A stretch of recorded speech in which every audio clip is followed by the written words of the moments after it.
Just another brother with another humble question. Just another brother with another humble question.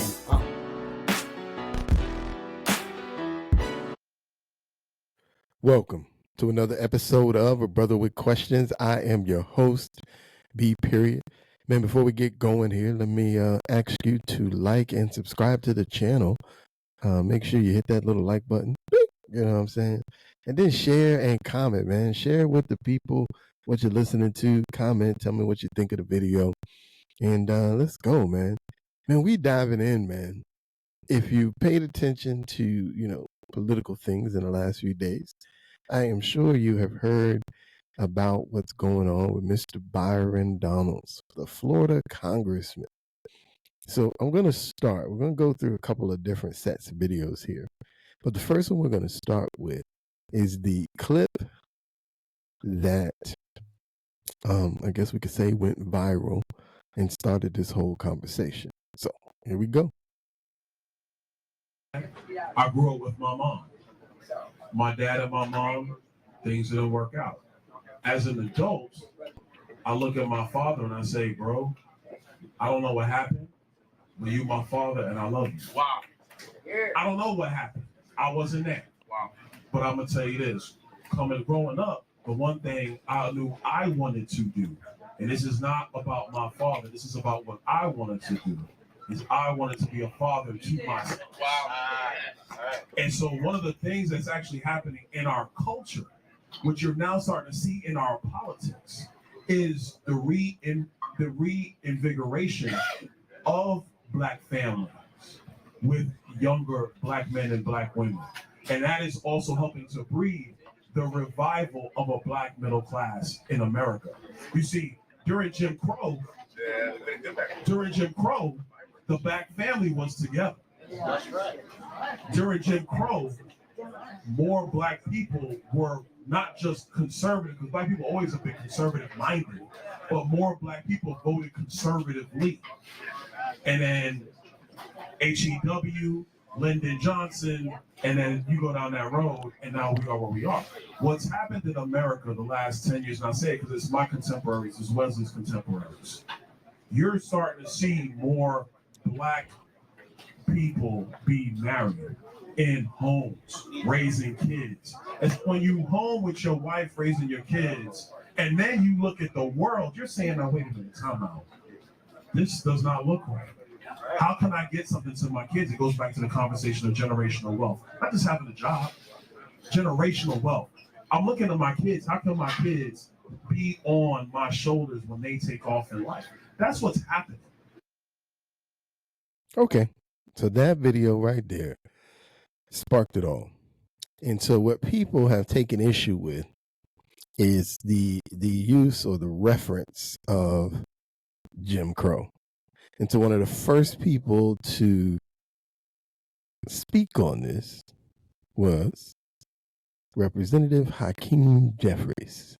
And you can see he is on the floor of the House. And let's take a quick listen to what he had to say. Gentleman's recognized.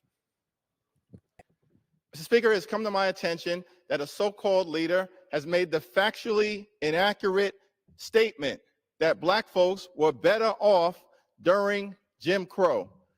That's an outlandish, outrageous, and out-of-pocket observation.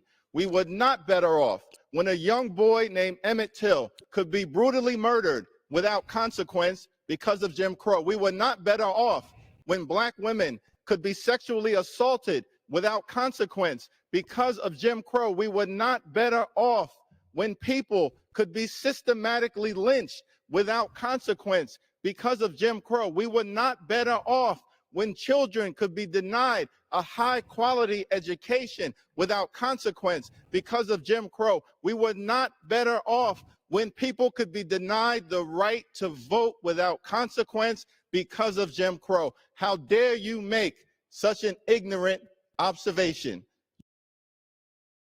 So that sparked that response.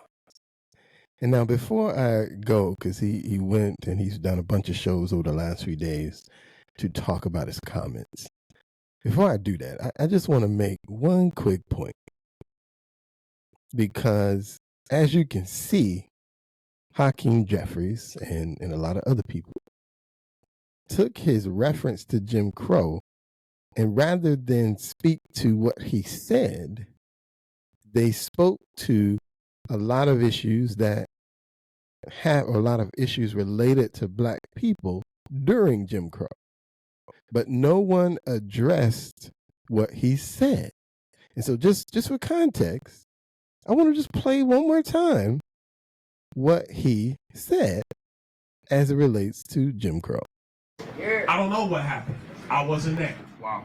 But I'm gonna tell you this: growing up, the one thing I knew I wanted to do, and this is not about my father. This is about what I wanted to do. Is I wanted to be a father to myself. Wow.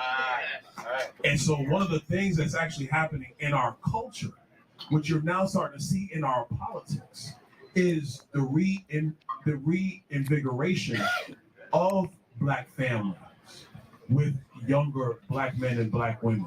And that. So right there, I think we all heard him say he's talking about black families. Okay, let's keep going. It's also helping to breed the revival of a black middle class in America. You see, during Jim Crow, the black family was together. During Jim Crow, the black family was together. I'm just making sure we all hear the same thing. During Jim Crow, more black people were not just conservative, because black people always have been conservative minded, but more black people voted conservatively. The second point he made about Jim Crow is that black people voted when they could, because obviously they could not vote the entire time during Jim Crow, but they voted conservatively. And so here's my last video I'm going to reference. He went and he talked to Reverend Al. Good old Reverend Al. Skinny Al. And let's take a quick listen to this conversation. Congressman, welcome to the show. You just heard what Congressman VC had to say about your comments. You've also been criticized by House Minority Leader Hakeem Jeffries and the head of the DNC, Jamie Harrison, both of them black. One of them black from Brooklyn, like you were born in Brooklyn, I was born in Brooklyn. What's your response? My response is that it's very interesting how people can just lie and mischaracterize what I said. The video's on my social media. Go to @Byron Donalds. You could listen to it in full. I never said or insinuated anything about Jim Crow being better. Just was talking about the marriage rates of black families in America during that time period. It's an empirical fact. You mentioned Jim Crow. Wait a minute. I've watched your video. You mentioned Jim Crow 4 times. One time you referred to families. All families did less. They had higher divorce rates in the 60s and 70s as the nation opened up. This wasn't because of Jim Crow kept blacks scared. Blacks couldn't vote. Okay, so notice he acknowledged that his reference was to black families. But then you see the next thing he does is he starts to discuss everything that was wrong with Jim Crow. But we just listened to the Byron Donalds video. Comprehension skills let us know he was referencing the black family. And I believe if Reverend Al wasn't on his high horse to try and discredit this man simply because he referenced Jim Crow, he would acknowledge that we were married at a higher rate during that time. Families couldn't go downtown. I mean, to in any way infer that the families, black families, were better than Jim Crow. I mean, I've said things that I've later said I shouldn't have said it that way. I've never said that. Can't you own that even sanitizing Jim Crow, even if that wasn't your intention, was to say, that's my intention, I'm sorry for using those words? Well, first of all, I never sanitized Jim Crow. I was just talking about the era in which black marriage rates were higher than they were during the Great Society and every other point in American history. Why did you say Jim Crow? Because that's the period of time, Reverend. The period of time was the 50s. If you want to say the 50s, you said Jim Crow. That's when it happened. Jim because that Crow, was the era in which marriage rates were higher. Jim Look, you had Crow Joe Biden was a couple a years law. ago. So you can see they're just talking back and forth because at this point, nobody's really, well, Byron is listening. Reverend Isle is making a point. He's not really having a conversation at this point. But this is the way that the conversations, because he's done several shows, but this is the way that the conversation has basically played out. So we listened for ourselves as he referenced the marriage rates during Jim Crow as being larger then than they are today for black families.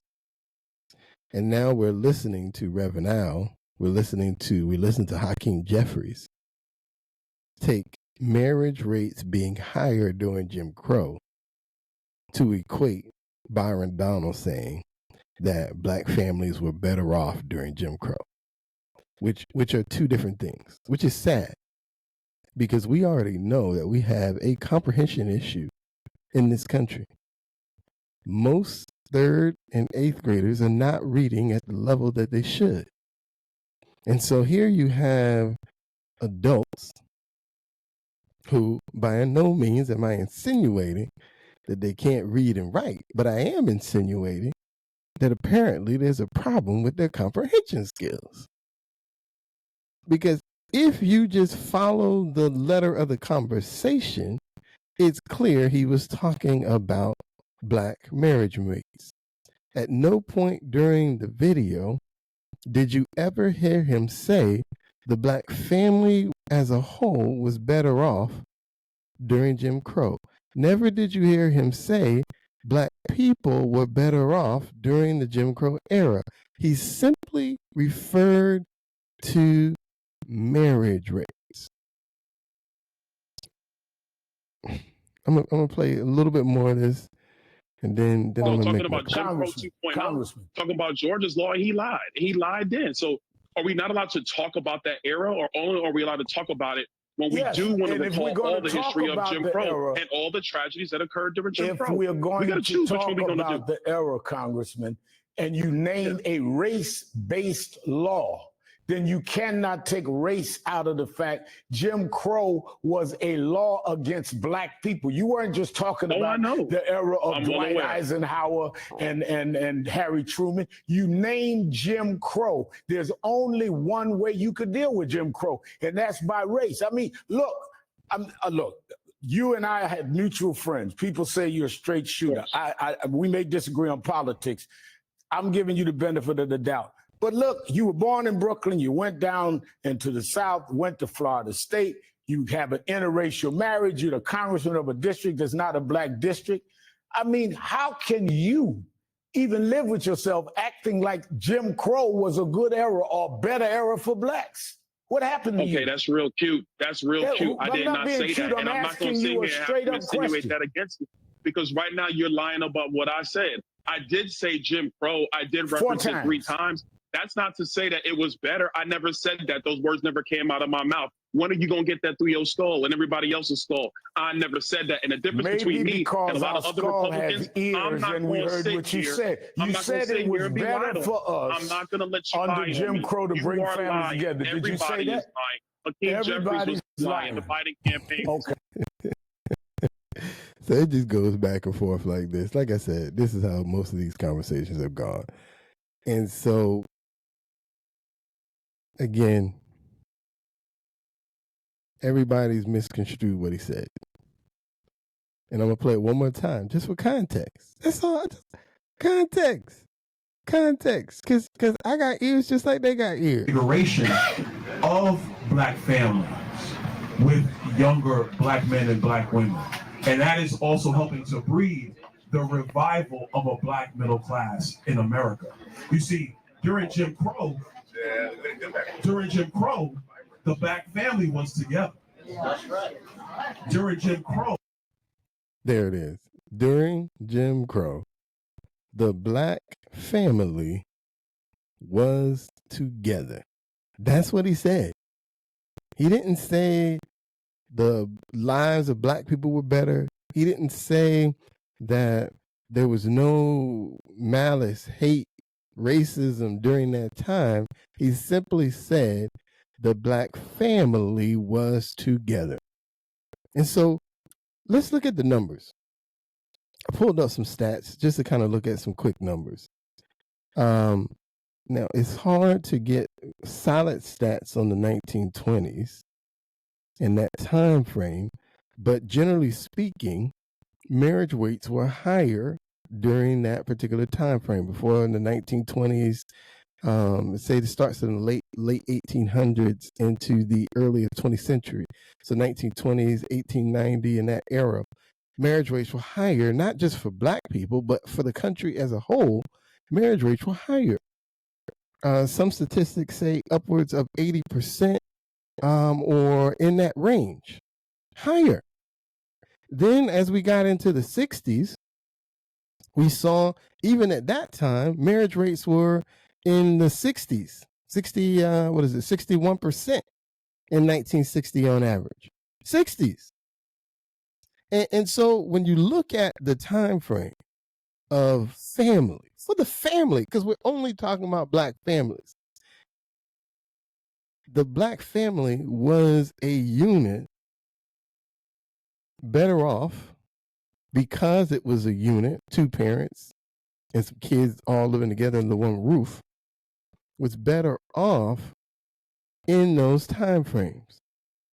Because as statistics tell us, when you have a two-parent household, your children fare better than when you don't.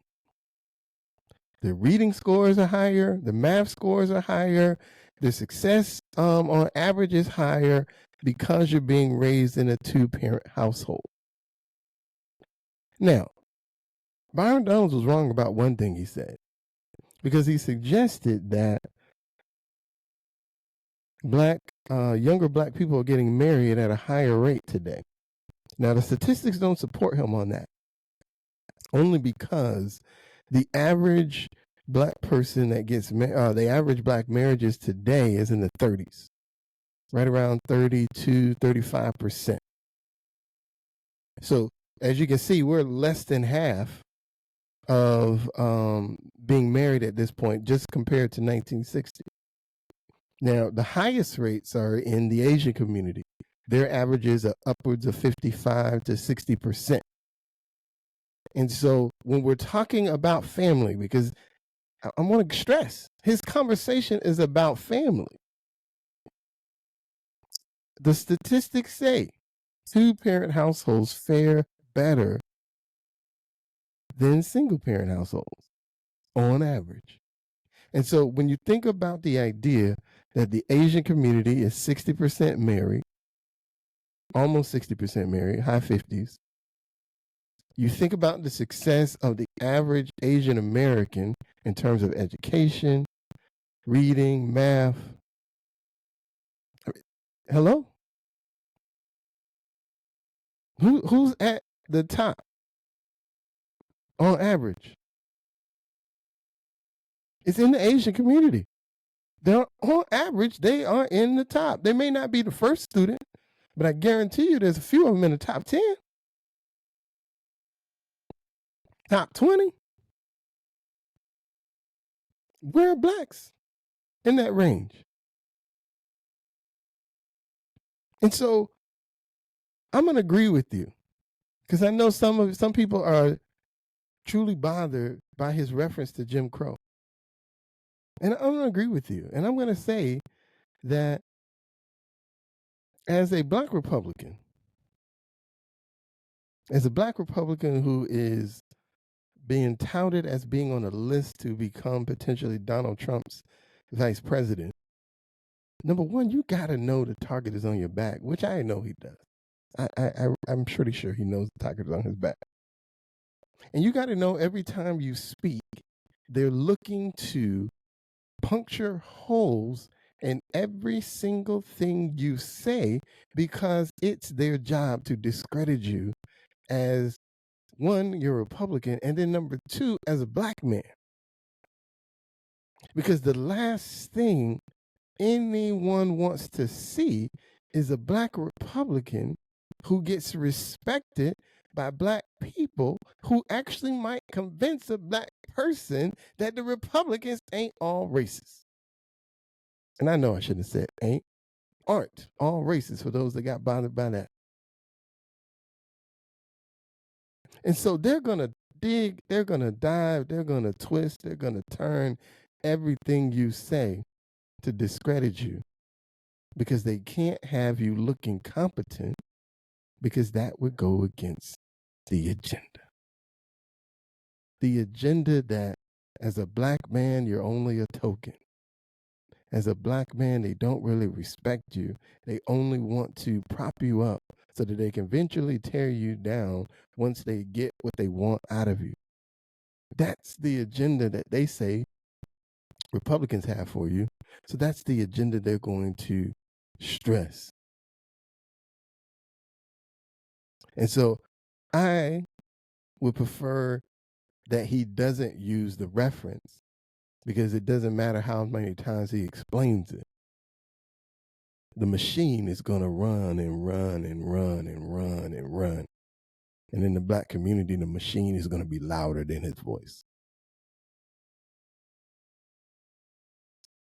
But did he say anything wrong? No. Are the marriage rates higher in the late 1800s, early 1900s for black people? They are. Are the marriage rates right now less than half of that? They are. Are black families suffering today because we aren't married in two-parent households?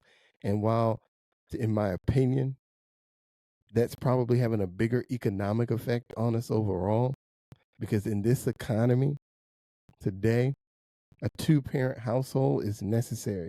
A two-income household is necessary unless you're one of the unique individuals who have made it into the 1%.